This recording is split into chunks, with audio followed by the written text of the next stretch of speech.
This video explains the mechanism of muscle contraction, the sliding filament theory.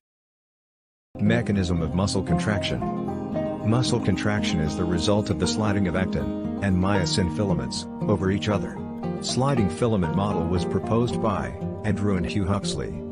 Sliding causes an increase in the overlap of thick and thin filaments and shortening of the sarcomere. This results in the contraction of muscles.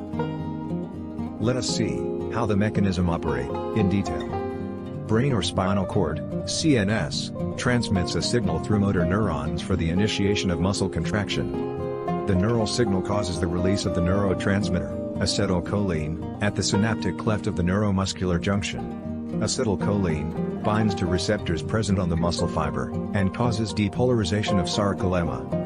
The action potential thus generated spreads through the muscle fiber. Calcium ions are released in the sarcoplasm from the sarcoplasmic reticulum. The release of calcium ions is regulated by another protein, dystrophin. The dystrophin-coding gene is the longest gene in the human body. The calcium ions bind to troponin and cause conformational changes. The myosin binding sites present on actin filaments become exposed.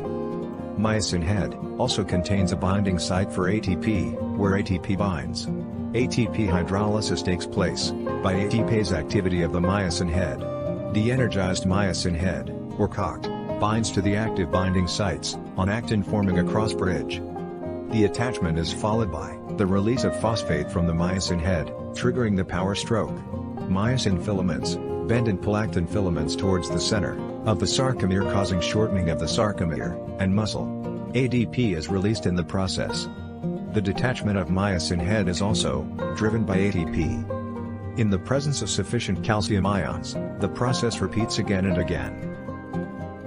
Observe the diagram carefully.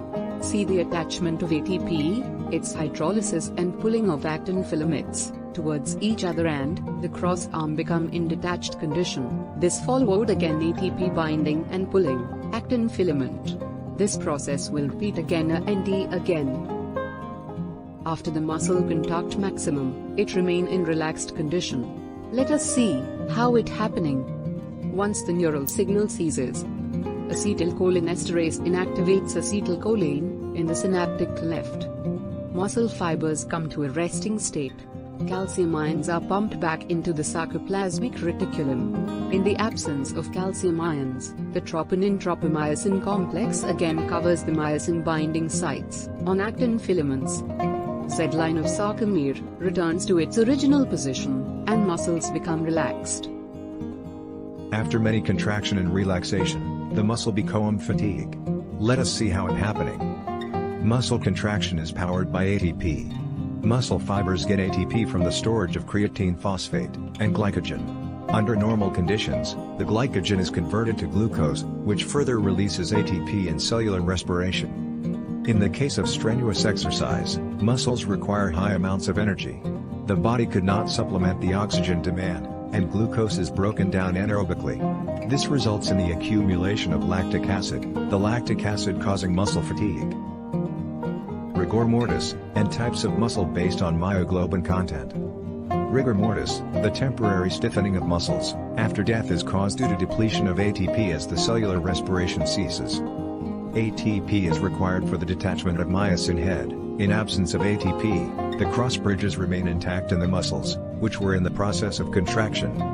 It helps in estimating the time of death. There are two types of muscle fibers, based on the amount of oxygen binding pigment.